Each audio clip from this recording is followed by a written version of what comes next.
Good morning, HHS. Today is Monday, May 6th. Coming up on today's show, we have Mr. Bluestreak, Teachers with Tattoos, and the Greenhouse Sale.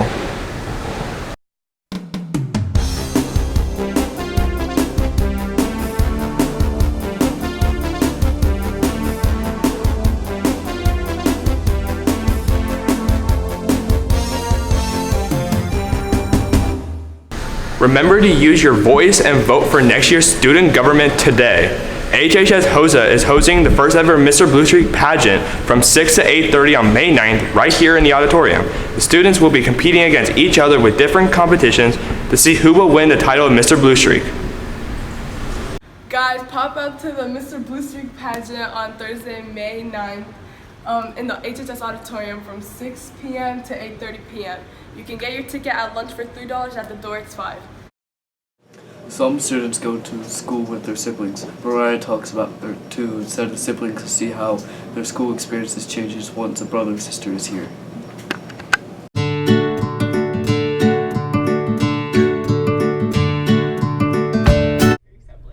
I go to school with 3 siblings. One's a sophomore, the other one's a junior, and the other one's a senior. The sibling that I think will be the most successful is probably Cameron, because he's like more into school and stuff. Like, he knows what his future's going to be like. So the most successful one was going to be Cameron Stewart, I think, because he's like actually ready for the real world. When I see my siblings in school, I most likely go up to them and talk to them about anything. I think it's weird seeing them in school because I see them at home 24/7. So when I see them in school, it feels like I'm at home. And whenever we do see each other, we're either fighting or arguing about something, or we're just chilling like we do at home. Most annoying sibling is Cameron Stewart. He just does too much over with stuff. Always want to play like a little 3-year-old, like sit down, like. I want to do, then we're good. But if it's something they want to do, then they need to give gas money. So I'm tired of driving them around. Teachers all have stories, and some of their tattoos tell stories. Ashton Alfrey brings us the stories of teachers and their ink. We're here in Harrisonburg High School talking about teachers with tattoos and how it affects their life and their teacher work, and if they had any reactions to their tattoos. I'll give you the meaning of all my tattoos because that would take all day, but I have about 25 tattoos, and they represent various things to me, from things related to history to things related to popular culture and things that I like. My parents were fairly strict, and so when I got married at 21. So when I was 22 and out on my own, I'm like, I'm going to get a tattoo. So I went and they were having some kind of tattoo workshop at JMU actually, and I got my first tattoo. I didn't put a whole lot of thought into it. It was a total impulse thing, and I went and got it. And then I eventually got another one a couple years later, and then I made then after that, I met the person who is currently my tattoo artist, and he and I have formed a really good relationship, and he's done, Chris Porter at Alley Cat has done like all of my other work ever since. No one else tattoos me now. I was already married and living on my own, so they really couldn't say a whole lot. My dad wasn't real thrilled about it. I think his reaction was, "What'd you do that for?" But I've got so many now that I think they're just kind of blasé about it. I have a tattoo on my back that is my family crest.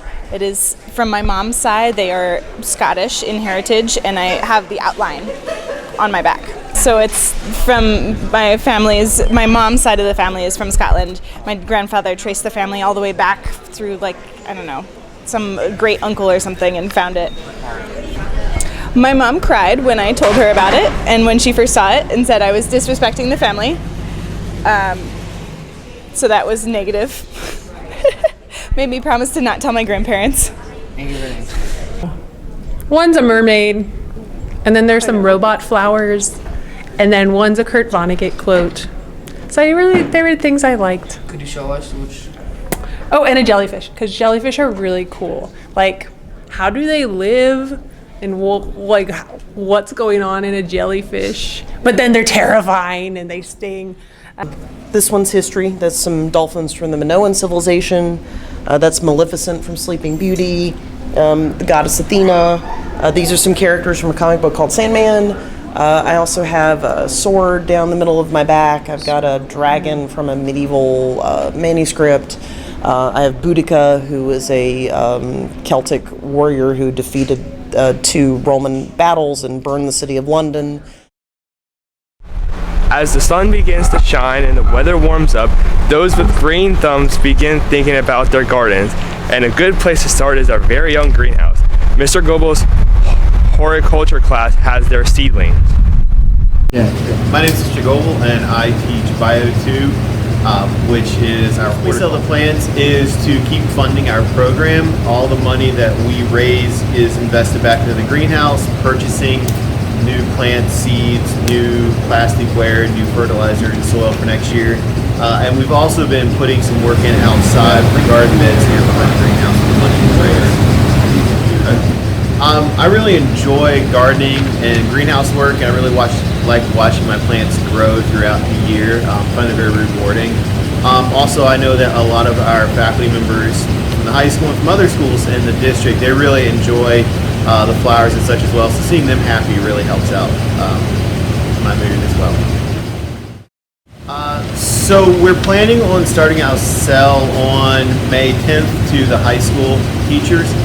And this year's big sale day will be the Saturday before Mother's Day, May 11th. I'm also going to sell a couple of times after school that week following it, and then the weekend, May 18th as well. And I'm thinking on May 11th will be open from about 9 a.m. till 3 p.m. for folks to come in and buy what they want. So we don't change our plants too much from year to year, but we change the amount we grow. So this year we're growing more flowers, a little bit less vegetables. We find that the vegetables, while they're popular, don't sell nearly as well as the flowers. And so this year I really expanded my supply of petunias. We're trying out some nasturtium this year.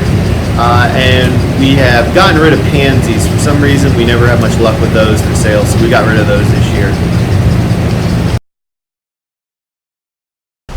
Remember to vote today for your next student government officials. Also, AP testing begins this week, so please be quiet in the hallways. Make sure to follow WBC online and Instagram for more news and announcements. Also, check out our new sports show on Blue Streaks Broadcasting YouTube channel. That's all we have for you today, Blue Streaks. I'm Blake Dyson. And I'm Jeffrey Robinson. Don't forget to buckle up.